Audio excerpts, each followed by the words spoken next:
Hello friends, I welcome you all at MK classes. Today I am going to discuss what would be your strategy for the last 50 days. And you all know exam is going to be held in the month of September on 23rd of September I think. तो 50 days बचे हैं और मैं ये भी जानता हूँ कि बहुत सारे बच्चे आप में से ऐसे हैं कि जिन्होंने बहुत ज़्यादा मतलब मेहनत किया है, हार्ड वर्क किया और you are just one step ahead of your success. तो अब इन 50 डेज़ में सॉरी आपने अपने टाइम को कैसे मैनेज करना है और किस हिसाब से पढ़ना है कि आपको एक चीज़ मतलब आपको इंश्योर हो जाए कि आप इस प्रीलिम को क्वालिफाई कर जाएंगे। और एक चीज़ मैं आपको और भी क्लियर कर दूं कि लास्ट ईयर के कंपैरिजन में लास्ट ईयर अराउंड 240 टू 250 मतलब आई थिंक 242 इतनी पोस्ट थी, नंबर ऑफ़ पोस्ट इतनी थी, but this time number of post only 75 है, मतलब आप 1/3 बोल सकते हैं, ठीक है। और सेकंड चीज़ ये भी है कि नंबर जो पेपर का लेवल है इस बार वो और भी ज़्यादा डिफ़िकल्ट होने जा रहा है। तो एक चीज़ मैं आपको क्लियर कर दूं कि इस बार कंपटीशन भी बहुत ज़्यादा रहने वाला है और पेपर लेवल भी जो है वो अच्छा खासा होगा। तो आपने जो है वो बिल्कुल भी मस्ती नहीं करनी है, बिल्कुल अपने टाइम को अच्छे से यूटिलाइज़ करना है ताकि आपकी जो है सिलेक्शन इस बार इसमें प्रीलिम्स आपका क्वालिफाई हो जाए। तो अगर आपका प्रीलिम्स क्वालिफाई हो जाता है तो then after you have sufficient time, आपको मेंस के लिए बहुत ज़्यादा मतलब 4 से 5 महीने आपको मिल जाएंगे। लेकिन अब ये जो 50 डेज़ हैं ये सिर्फ और सिर्फ आपको इस जो JKS का प्री है उसके ऊपर ही आपको फोकस करना है। दो ही चीज़ें हैं आपको देखनी है, एक तो आपको करना है कौन सा, एक तो आपको GS1 की प्रिपरेशन करनी है और सेकंड आपको देखना है कि CSAT को आपने कैसे प्रिपेयर करना है। तो मैं यही सारी चीज़ें इसमें आपके साथ डिस्कस करूंगा और आप इन चीज़ों को नोट डाउन मतलब कर लीजिए और साथ में अगर थोड़ा सा आपको अपने हिसाब से इसको चेंज भी करना है तो आप कर सकते हैं। लेकिन एक चीज़ कि आप इस हिसाब से करेंगे तभी आपका क्वालिफाई होगा, अदरवाइज बहुत ज़्यादा डिफिकल्ट है, ठीक है। तो चलिए स्टार्ट करते हैं कि आपको क्या क्या करना है। देखिए सबसे पहले आपको ये तो पता ही है कि टोटल अगर हम कोर कंपोनेंट्स की बात करते हैं, ठीक है, हम किसकी बात करते हैं, कोर कंपोनेंट्स की बात करते हैं। ये जो आपको किसी हालत में इन 50 डेज़ में नहीं छोड़ने, ठीक है। ये जो कोर कंपोनेंट, फॉर एग्जांपल मैं अगर हिस्ट्री की बात करूं, फॉर एग्जांपल अगर मैं पॉलिटी की बात करूं, उसके बाद अगर मैं इकोनॉमिक्स की बात करूं, उसके बाद अगर मैं जियोग्राफी की बात करूं, ठीक है, ये 4 कंपोनेंट तो आपने एक दिन भी अब मिस नहीं करने। एवरी डे आपने इनको पढ़ना ही पढ़ना है, ठीक है। अगर आप चारों एक दिन में नहीं पढ़ सकते तो मैं ये भी आपको बताऊंगा कि फिर आपको पढ़ने कैसे हैं। उसके बाद आपको क्या करना है कि MCQ भी लगाने हैं, ये कैसे करने हैं ये भी बताऊंगा आपको। उसके बाद आपको करंट अफेयर भी पढ़ना है और उसके बाद साथ ही साथ में आपको CSAT की भी प्रिपरेशन करनी है, because one of the biggest hadal है, मोर देन मतलब यू कैन से दैट कि 80% स्टूडेंट्स के लिए यहीं पे प्रॉब्लम हो जाती है। लास्ट ईयर भी बहुत सारे मेरे ऐसे फ्रेंड्स भी हैं जिन्होंने अराउंड 15 टू 20 मार्क्स भी शायद लिए हैं, तो वो उन्होंने मेंस जो है वो लिखा है। तो उस पर्सपेक्टिव से मैं आपको ये बोल रहा हूँ कि ये चीज़ आपके लिए हडल ना क्रिएट करे, ये कोई आपके लिए ऑब्स्टैकल ना लेके आए, इसको भी आपने कैसे प्रिपेयर करना है कि ताकि आपका क्वालिफाई हो जाए। तो अब देखिए मैं आपके साथ एक शेड्यूल डिस्कस करूँगा, एक शेड्यूल आपके सामने लेके आया हूँ जिसमें आपको बहुत ज़्यादा जो आपके लिए बेनिफिशियल रहेगा अगर आप इसको लेके चलेंगे। अब देखिए इन 50 डेज़ में अब कोई मुझे ये बोले सर मैं 6 to 7 आवर्स पढ़ूंगा तो मेरी क्या सिलेक्शन हो जाएगी, तो देखिए मैं इसके ऊपर कुछ भी नहीं कहूँगा। बहुत डिफिकल्ट है, बहुत मुश्किल है, लेवल ऑफ पेपर भी जो है अच्छा खासा है। लास्ट ईयर भी बहुत, इवन GS का पेपर भी बहुत डिफिकल्ट था और CSAT का भी। तो अब ये है कि अब ये जो 50 डेज़ हैं ये डू और डाई वाली सिचुएशन है। आपको 12 to 15 आवर्स मतलब आपके लिए मस्ट है।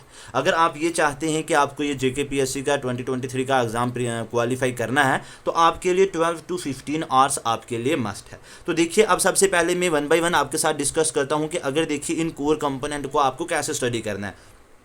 आप अगर सुबह 4 बजे उठ सकते हैं, 5 बजे उठ सकते हैं, 6 बजे उठ सकते हैं, 7 बजे उठ सकते हैं, 8 बजे उठ सकते हैं, जो भी आपका अपने टाइम के हिसाब से आप लेके चलिए। लेकिन जिस हिसाब से मैंने आपको बताना है, मैं आपसे यही कहूँगा कि आप इसको अपने उस टाइम के साथ जो है वो क्या कर लीजिए कि देख लीजिए कि आपको ये कैसे सूट अच्छा करेगा, ठीक है। तो अब देखिए अगर मैं हिस्ट्री की बात करता हूँ तो आपने क्या करना है कि अगर मैं 7 o'clock गेट अप अर्ली मतलब अगर आप उठते हैं तो आप 7 से लेके 10 o'clock तक, ठीक है, 10 o'clock तक आपने क्या करना है, 10 o'clock तक आपने क्या करना है कि आपने हिस्ट्री पढ़नी है, ठीक है। आपने क्या करना है, हिस्ट्री पढ़नी है। आपका जो स्लॉट फर्स्ट है आपने हिस्ट्री पढ़नी है। इसमें भी आपने मेजर फोकस आपका मॉडर्न पे, हिस्ट्री पे होना चाहिए। पहले तो आपने मॉडर्न करनी है, उसके बाद आप आर्ट एंड कल्चर या एंशेंट हिस्ट्री, आपके मेडिवल हिस्ट्री को भी आपने देखना है, लेकिन पहले आपका एक चीज़ आपने वो करनी है कि आपकी मॉडर्न हिस्ट्री जो है वो अप टू द मार्क होनी चाहिए।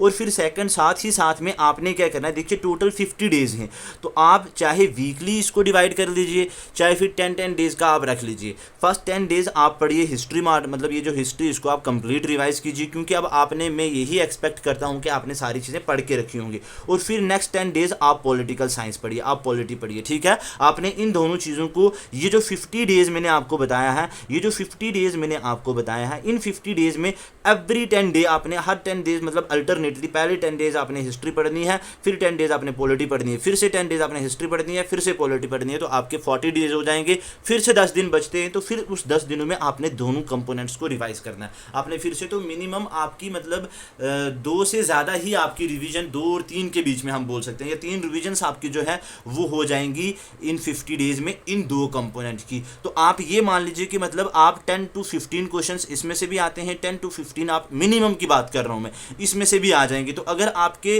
25 क्वेश्चंस इन दोनों में से निकल जाते हैं इन 50 डेज़ में, अगर आप ये 3 अपने आवर्स डेली के रिवॉर्ड करते हैं, तो आई थिंक कि वो आपके लिए बहुत ज़्यादा बेनिफिशियल रहेगा, ठीक है। उसके बाद आपको नेक्स्ट क्या करना है, नेक्स्ट में जो आपको बताऊंगा वो आपने क्या करना है कि जब देखिए यहाँ पे 10 बज गए, फिर 10 से लेके तो आपने 12:30 तक, ठीक है, 10 से लेके आपने क्या करना है कि 12:30 तक आप इसमें थोड़ा अगर 5-10 मिनट की ब्रेक लेना चाहते हैं तो it's okay, it's up to you. Otherwise आपने क्या करना है कि 10 से लेके 12:30 तक आपने CSAT को प्रिपेयर करना है। आपने CSAT को टाइम एवरी डे देना है। आपने वो भी आपको कैसे पढ़ना है, देखिए पहले तो मैं आपको ये बोलूँगा कि आप क्या करिए कि एक आपके पास वो स्टॉप वॉच होनी चाहिए, ठीक है, स्टॉप वॉच होनी चाहिए। तो उस पर आप क्या करेंगे, आप मोबाइल पे भी लगा सकते हैं, जो भी आपके पास है।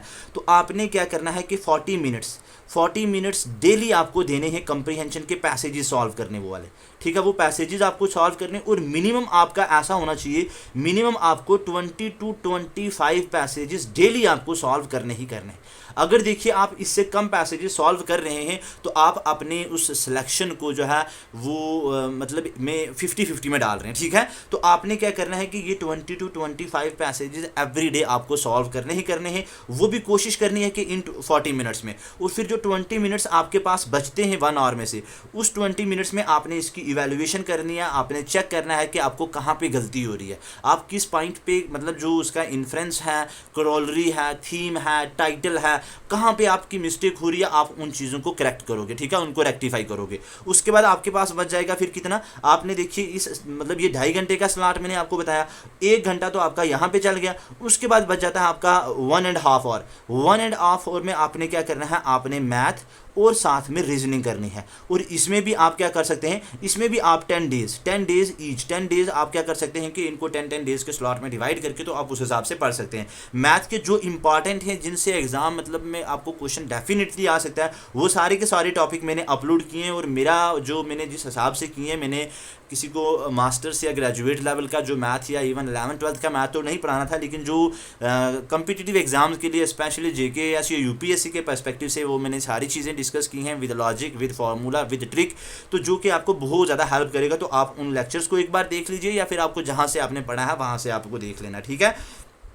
तो ये आपने 1.5 और जो है वो डेली मैथ या रीजनिंग को देना है। 10 दिन आप मैथ पढ़ दीजिए, फिर से 10 दिन आप रीजनिंग पढ़िए, फिर से मैथ, फिर से ये रीजनिंग। तो ये 2.5 घंटे आपने इन लास्ट 50 डेज में आपने इन्हीं को ही देने हैं, ठीक है। तो अब हो गया आपके 12:30 हो गए। उसके बाद आपने क्या करना है कि 12:30 से लेके तो 1:30 तक, ठीक है, 12:30 से लेके 1:30 तक आपने क्या करना है, 1:30 तक माय डियर फ्रेंड्स आपने कुछ नहीं करना है, सिर्फ आपने MCQ लगाने। और एक चीज़ इंश्योर करनी है कि आपने डेली की एटलीस्ट 50 MCQ आपने GS के तो लगाने ही लगाने, इससे कम एक भी नहीं करना है। और अगर ये 50 डेली MCQ अगर आप लगा रहे हैं तो इससे आप एक आपकी अंडरस्टैंडिंग कैपेसिटी जो होगी वो डेवलप हो जाएगी। उसके बाद विद इन 1 आवर आपके 50 क्वेश्चंस जो है वो आप कर लेंगे। और थर्ड इंपॉर्टेंट चीज़ ये है कि आपने इनको रिवाइज भी करना है। और फोर्थ इंपॉर्टेंट चीज़ ये है कि अगर आप 50 क्वेश्चंस डेली से करते जाएंगे तो स्टिल यू हैव 50 डेज, तो 50 × 50 मतलब अराउंड 2500 क्वेश्चन, मतलब 25 टेस्ट आप ऐसे करके तो इस एक घंटे में आपने कर लेने हैं।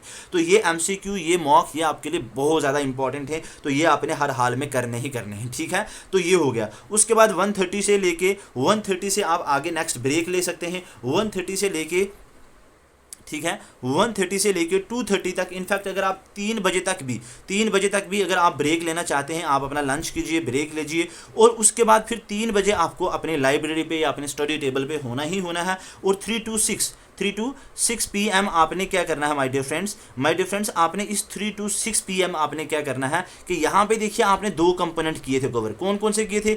एक की थी आपने हिस्ट्री और एक की थी आपने अपनी पॉलिटिकल साइंस। उसके बाद यहाँ पे जो 2 कोर कंपोनेंट आपके बच गए, एक बच गए इकोनॉमिक्स और एक बच गए आपकी ज्योग्राफी। वो कंपोनेंट माय डियर फ्रेंड्स आपको यहाँ पे करने हैं। इकोनॉमिक्स और ज्योग्राफी ये भी आपको कैसे करने हैं? वही 10 डेज या फिर वीकली, क्योंकि मैं यही एज्यूम कर रहा हूँ कि आपने ये चीज़ें ऑलरेडी पढ़ के रखी हैं, तो 10 डेज आर इनफ हैं, बहुत मतलब ज़्यादा हैं वो इनको रिवाइज करने के लिए। तो आप 10 डेज इसको करेंगे, फिर से 10 डेज, फिर से 10 डेज, फिर से 10 डेज, और फिर 5 डेज में मतलब एटलीस्ट आपकी 3 रिविजन्स हो जाएंगी before appearing into the exam, ठीक है। उसके बाद ये 3 to 6 आपका ये दोनों चीज़ें होंगी। और आप एक चीज़ ये भी कर सकते हैं कि अगर आपको ये जल्दी भी हो जाता है तो फिर आप क्या करिए कि इनको रिवाइज करिए, और साथ में इनके ऊपर मतलब स्पेसिफिकली मतलब आप ज्योग्राफी के MCQ देखिए, इकोनॉमिक्स के MCQ देखिए। वैसे यहाँ पे भी आप क्या कर सकते हैं कि इनके प्रीवियस ईयर लगाएं, इनके प्रीवियस ईयर क्वेश्चंस जो है आप लगा सकते हैं, ठीक है। तो यहाँ पे पॉलिटिकल साइंस और हिस्ट्री के साथ आप लास्ट के 20-30 मिनट्स रख लीजिए। सपोज ये 3 आवर का स्लॉट है, यहाँ पे भी 3 आवर का स्लॉट है, तो 20 to 30 मिनट्स आप डेली जो है वो प्रीवियस ईयर क्वेश्चन जो हैं वो भी आप सॉल्व कर सकते हैं। उसके बाद 3 to 6 मैंने आपको ये बता दिया। उसके बाद क्या करना है कि 6 to 8 आपने क्या करना है my dear friends, 6 to 8 PM आपने इन्वायरमेंटल साइंस और साथ में साइंस एंड टेक को देना है। साइंस एंड टेक को सिर्फ आपको करंट अफेयर भी करके जा सकते हैं आप, और इन्वायरमेंट साइंस के लिए आप शंकर IAS या PMF IAS की बुक जो है कोई भी रेफर कर सकते हैं, और दोनों का करंट अफेयर भी आपको करना है। तो ये देखिए यहाँ पे स्टैटिक पार्ट तो इनका कम ही है, लेकिन करंट अफेयर से बहुत ज़्यादा क्वेश्चन आते हैं। तो ये इन 2 आवर्स में आपने एक चीज़ मेक श्योर करनी है कि आपने यहाँ पे इन्वायरमेंटल साइंसेज और साथ में साइंस एंड टेक, और साथ में आपको स्कीम्स वगैरह जो मतलब आती हैं या इंडेक्स हैं या ये चीज़ें जो है आपने इस स्लॉट में जो है वो कवर करनी है, ठीक है। क्योंकि आपको 1 वीक में आपको सफिशिएंट है इन्वायरमेंट के लिए, 1 वीक आपको साइंस एंड टेक के लिए, उसके बाद 1 वीक में आप ये इंडेक्स, ये तो 2-3 दिन में भी आप कर सकते हैं, इंडेक्स और वेरियस स्कीम्स जो भी हैं।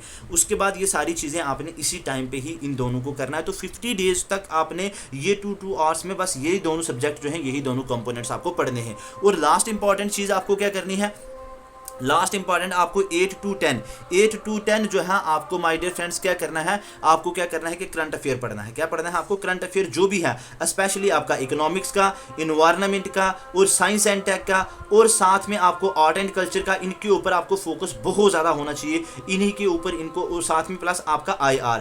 ये 2 आवर्स पे आपको क्या करना है कि जो है वो करंट अफेयर पढ़ना है, ठीक है। और फिर संडे को आपने क्या करना है, एवरी संडे आपने मिनिमम आपने 2 फुल लेंथ टेस्ट जो है वो लगाने हैं। एक आपने लगाना है मॉर्निंग में और एक लगाना है आपने इवनिंग में, ठीक है। एवरी संडे में आपने 2 जो है वो टेस्ट लगाने हैं। लेकिन CSAT के लिए आपने हर रोज़ ये कम्प्रीहेंशन के कितने पैसेजेस करने हैं, मैंने आपको बताया कि 20 to 25 पैसेजेस आपको डेली ही करने हैं, ठीक है। उसके बाद 1 to 30 जो 1 and 30 मतलब मिनट्स या आवर 1.5 आवर जो है अपना रीजनिंग और मैथ को यहाँ पे भी डेली ही देने हैं। इसमें आपने क्वेश्चंस भी प्रैक्टिस करने हैं, और अगर कोई टॉपिक नहीं पढ़ा है तो उसके लिए आप मेरी वीडियोज़ भी देख सकते हैं। लेकिन एक चीज़ मैं इन शॉर्ट मतलब आपको दोबारा से बता देता हूँ कि 7 to 10 मतलब सुबह मॉर्निंग से लेकर 10 बजे तक आपने हिस्ट्री और पॉलिटिकल साइंस दोनों पढ़ने हैं, और अच्छे से बार बार इनको रिवाइज करते जाएं। उसके बाद आपको 10 से 12 आपको क्या करना है कि कंप्रीहेंशन मतलब आपको CSAT प्रिपेयर करना है। 12 से मतलब 1:30 तक आपने MCQ लगाने हैं या आप मार्क लगाएं। लेकिन आप एक चीज़ इंश्योर करें कि आपने एटलीस्ट मेक श्योर करो कि आपने 50 क्वेश्चन जो हैं वो डेली के डेली मतलब करने ही करने हैं। 3 to 6 आपने इकोनॉमिक्स और जियोग्राफी जो है आपने बेसिक NCERT या जो भी सोर्सेज आपने रेफर किए हैं, मैंने भी इसके मतलब आई थिंक 10 to 15 लेक्चर्स मैंने इकोनॉमिक्स के ऊपर बहुत ही अच्छे से मैंने डाले हुए हैं, आप उनको भी रेफ़र कर सकते हैं। और अगर मुझे टाइम मिलता है तो मैं इसके ऊपर मैराथन सेशन भी लेके आ जाऊंगा, जो आप एक बार देखेंगे तो उसके बाद आपको वो चीज़ें सारी आ जाएंगी। उसके बाद 6 to 8 के बीच में आपने क्या करना है कि environment, science and tech, social issue, scheme, indices, ये सारी चीज़ें आपको इन 2 घंटों में एवरी 50 डेज़ में मतलब हर रोज़ आपने मतलब जो ये जो 50 डेज़ में है बचे हैं आपके पास, उनको आपने हर रोज़ यही सब्जेक्ट जो है, यही कंपोनेंट आपको करने हैं और यही टॉपिक कवर्स करने हैं। उसके बाद 8 to 10 आपने फिर से क्या करना है कि वही मैंने इन्वायरमेंट लिखा है, वही साइंस एंड टेक लिखा है, वही सोशल इश्यूज़ की स्कीम आ जाएंगी, लेकिन ये चीज़ें आपको रिवाइज भी करनी है ताकि ये चीज़ें आपकी हो जाए, आपका क्वेश्चन गलत नहीं होना चाहिए। और साथ ही साथ में आप चाहे इस टाइम पे रखिए, चाहे ये करंट अफेयर के टाइम पे जो मैं